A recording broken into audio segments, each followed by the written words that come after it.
पुंजपुर बालिका विद्यालय के इस विदाई समारोह के कार्यक्रम में मंचस्थ विराजित दिव्य ज्योति जागृति संस्थान की कार्यकर्ता, हमारे साथ में आए हमारे साथी अधिकारी भाई श्री गोपाल सिंह जी, भाई श्री हेमंत जी उपाध्याय, इस संस्था की संस्था प्रधान विष्णु कौर मैम, ग्राम से पधारे जनप्रतिनिधिगण, प्यारे विद्यार्थियों, सबसे पहले तो मैं आप लोगों को इस कार्यक्रम में, जो इस कार्यक्रम का नाम दिया आपने विदाई और आशीर्वाद समारोह, तो मेरी ओर से शुभकामनाएं दूंगा कि कक्षा 10 और कक्षा 12 में जो बच्चे हैं, जो लड़कियां यहाँ से परीक्षा में बैठ रही परीक्षार्थी के रूप में, वो परीक्षा में अच्छे अंक प्राप्त करें और सफलता को प्राप्त करें।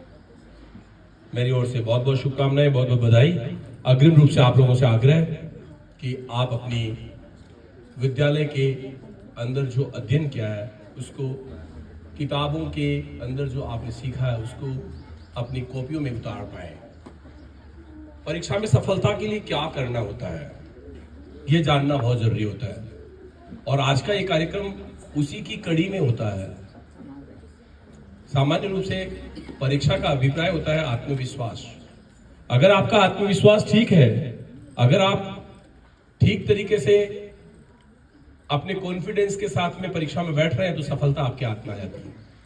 और अगर आत्मविश्वास डगमगा जाता है, ऐसी स्थिति में व्यक्ति जीत नहीं पाता, वो हार जाता है। तो पहली कड़ी जो सफलता की है वो आत्मविश्वास है, और आत्मविश्वास के लिए आप लोगों को क्या करना चाहिए, कुछ चीजें आपको याद रखनी चाहिए।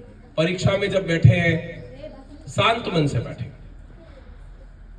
उस समय ज्यादा ये ना विचार करें मेरे को ये नहीं आता और ये आता है, बल्कि अपने आप को एकाग्रचित करें कि आपने सत्र पर्यंत किताबों में क्या पढ़ा, क्लास में क्या पढ़ा।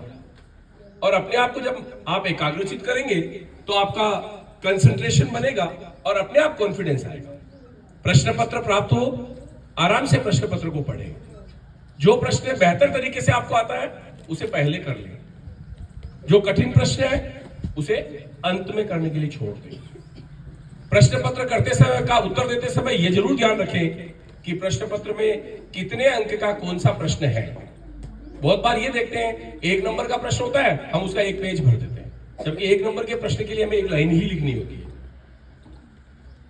4 नंबर का प्रश्न है, हम 3 लाइन बना करके छोड़ देते हैं, तो फिर उस प्रश्न में अंक नहीं प्राप्त होगा। बहुत बार यह भी देखने में आता है कि कुछ प्रश्नों के उत्तर हम लिखते ही नहीं। अगर आप उस प्रश्न का उत्तर लिखने का कुछ अभी प्रयास करेंगे, हो सकता है वो प्रयास आपका सफलता की ओर चला जाए। खाली कॉपी में कोई अंक नहीं दिखा, लेकिन अगर कुछ लिखा हुआ होगा, हो सकता है परीक्षक को ये लगे कि ये प्रश्न का उत्तर सही था या इसमें थोड़ी सी बात सही लिखी है, तो मुझे चलो 3 में से 1 नंबर तो देना ही चाहिए। तो जो काम आपको करना है, प्रश्न पत्र को ध्यान से पढ़ना, ध्यान से पढ़ने के बाद अपने आप को एकाग्रचित करना, इधर उधर देखने में टाइम न लगाए। सामान्य रूप से इधर उधर देख के आप कुछ नहीं पा पाएंगे वहां। बहुत बार मैं ये भी देखता हूं, परीक्षा में जब जाते हैं तो बच्चे आंखों को ऊपर करके बैठे रहते हैं। बहुत बार ये देखता हूं कि जब प्रश्न पत्र का उत्तर लिखने का समय है तो वो दोनों आंखों के बीच में अपने सर को दबा के बैठ जाते हैं। और बहुत बार ये भी स्थिति देखने में आती है कि अंतिम समय जो होता है 1 घंटे का, उस 1 घंटे में वो चुपचाप बैठे होते, जैसे उन्होंने सारा काम पूरा कर लिया और काम पूरा होने के बाद में वो चुपचाप बैठे। ये नहीं होना चाहिए। जितना समय आपको मिला है उस समय का पूरा उपयोग कीजिए, जितना लिख सकते हैं लिखने का प्रयास कीजिए, और किसी प्रश्न को खाली छोड़ के मत आइए। ये आपके प्रश्न में किस तरह से प्रश्न पत्र को सफलता के साथ में आप अंक प्राप्त करने तक ले जा पाएंगे, इसकी कुछ गुर मैंने आपको दिए। दूसरा मैटर, यहां चूंकि आपका विदाई समारोह का कार्यक्रम भी है, तो यहां मेरे को अपनी बात भी कहनी चाहिए कि हम स्कूल में क्यों आते हैं। पहले भी मैं शायद 1 आध बार प्रार्थना में आया हूं तो मैंने आपको कहा है कि हम स्कूल में इंसान बनने आते हैं, केवल पढ़ने नहीं आते, बल्कि पढ़ाई के साथ हमारे को इंसान बनने के गुण भी यहां सीखने चाहिए। आज चूंकि आप यहां विदा हो रहे हैं, तो विदा होते समय आपके मन में यह जरूर आ रहा होगा कि हमें क्या करना था, हमने इन 12 साल 12वीं क्लास पढ़ते समय तक क्या किया और आगे हमें क्या करना है। प्लान भी बनता है। जब एक जगह से आदमी दूसरी जगह जाता है तो वहां तक जाते ही उसे अपना नया प्लान बनाना होता है। आप यहां से विदा हो रहे हैं, विदा होने के बाद आपको नया प्लान बनाना पड़ेगा कि आपकी क्लास यहां से 12th छूटने के बाद में आप पढ़ाई कैसे करेंगे, किस प्रकार से अपने परिवार के साथ एडजस्ट करेंगे। कुछ समय बाद में आप एक कुशल गृहिणी भी बनेगी, तो कुशल गृहिणी के रूप में आपको क्या गुण होने चाहिए, इन सब चीजों के बारे में आपके दिमाग में वो सारी लाइनें आनी चाहिए। अब अच्छा इंसान कौन से गुण रखता है, सारे गुणों की बात तो मैं यहां नहीं कर सकता, लेकिन मैं कुछ बातें यहां जरूर करूंगा आपके बीच में जो आपको याद रखनी चाहिए, और जो बच्चे यहां बैठे हुए हैं उनके लिए भी ये उपयोगी है, इसीलिए मैं इस बारे में बात कर रहा हूं। एक तो ये याद रखिएगा कि किस जगह पर क्या काम करना है। किस जगह पर क्या काम करने का मतलब है, स्कूल के अंदर आपको क्या काम करना चाहिए, तो साहब या पढ़ाई का काम, अपने गुरुजनों को सम्मान का काम, अपने साथी सहपाठियों का एक दूसरे का ध्यान रखने का काम। घर पर जाए तो अपने पिताजी का सम्मान, माताजी का सम्मान। जब सासू माँ के पास चली जाए, ससुराल में चली जाए, तो अपनी सासू माँ का सम्मान, अपनी जेठानी का सम्मान, यह आपको पता होना चाहिए। अगर जिस जगह जो काम करना वो व्यक्ति नहीं करता है तो वो हमेशा जीवन में असफल होता है, या यूं कह दें हंसी का पात्र बनता है। एक छोटा सा एग्जांपल दूंगा, शायद आपको कुछ समझ में आएगा। एक पंडित जी थे, अच्छे गोल मटोल। श्राद्ध के दिन होते हैं जब खीर बनती है घर पे, पंडित जी के बाल नहीं था, बिल्कुल सर से टकले। वो मोहल्ले में जा रहे थे तो बच्चे उनको देख के हंस रहे थे, गोल मटोल पंडित जी और सर पे एक भी बाल नहीं। किसी ने पूछा क्यों हंस रहे हो बेटा, तो देखो बिल्कुल टकाटक हो रहा है ऊपर से। समझ गए होंगे, जिसको अपन बोलचाल की भाषा में टकला बोलते हैं, वैसे उनके सर पे एक भी बाल नहीं था। बाल नहीं होने के कारण वो हंसी का पात्र बन रहे। आगे गए, जिस घर में उनको खाना खाना था वहां खाना खाने बैठे, और खाना खाने पर उनको खीर पूड़ी रखी। पूड़ी में एक बार पंडित जी के बाल आ गए, और पंडित जी बहुत गुस्सा हुए, क्योंकि खाने में बाल आने का मतलब समझते हैं ना आप लोग, गुस्सा आना स्वाभाविक है। उनको गुस्सा आ गया, यहां बाल आ गया इसलिए गुस्सा हो गया। मैंने दो जगह की परिस्थितियां आपको बताई, दोनों जगह व्यक्ति हंसी का पात्र बन रहा है, किसके कारण, बाल के कारण। एक जगह बाल नहीं है इसलिए हंसी का पात्र बन रहा, वहां बाल चाहिए। और एक जगह व्यक्ति हंसी का पात्र बन रहा है बाल होने के कारण, जहां बाल नहीं होना चाहिए। याद रखिएगा, जीवन में ऐसे ही बहुत सारे काम आपको किस जगह करने हैं वो आपके ध्यान में होने चाहिए।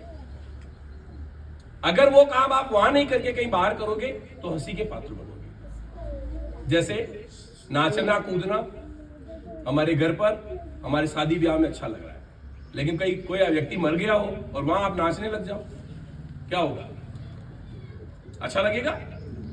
समझ गए होंगे मेरी बात को।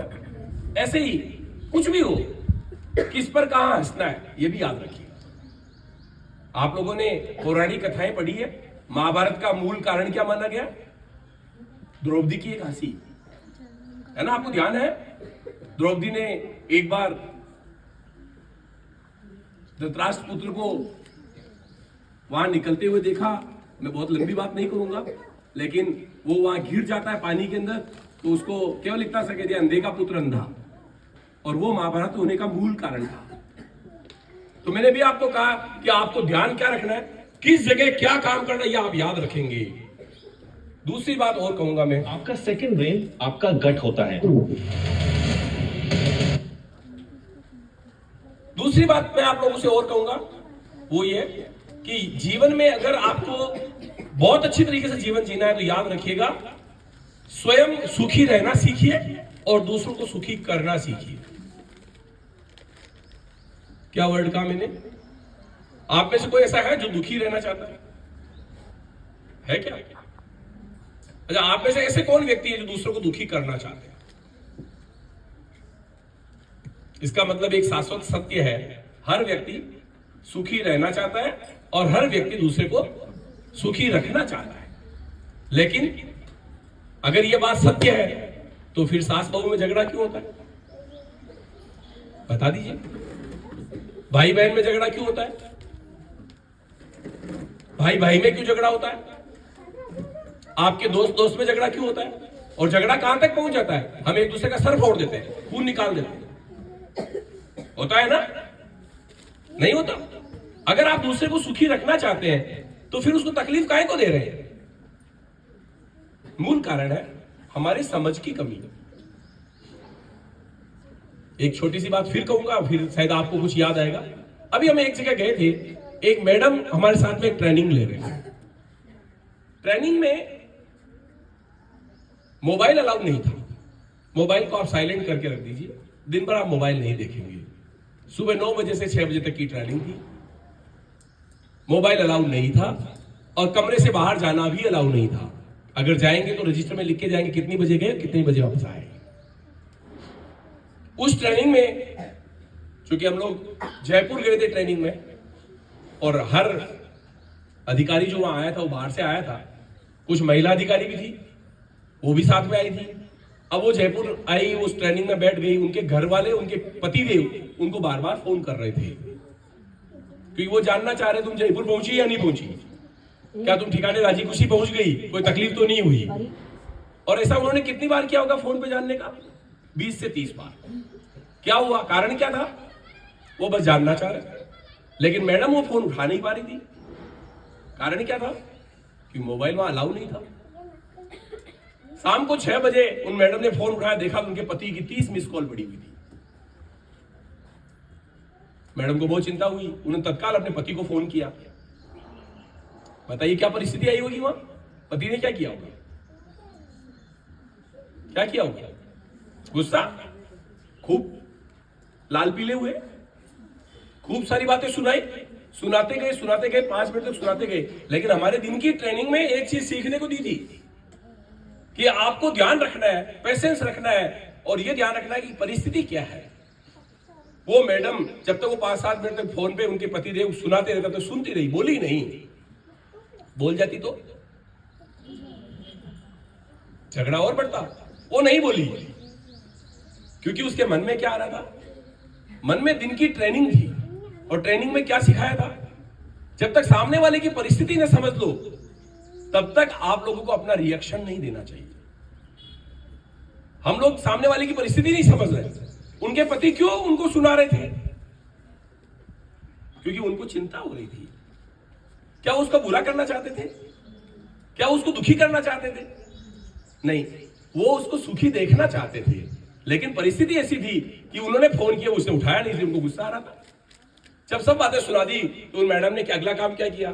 फिर लास्ट में कहा मैं कुछ कहूं क्या? तो मैं तो इतनी देर हो गई फोन पे कह ही रहा हूं, कहो ना।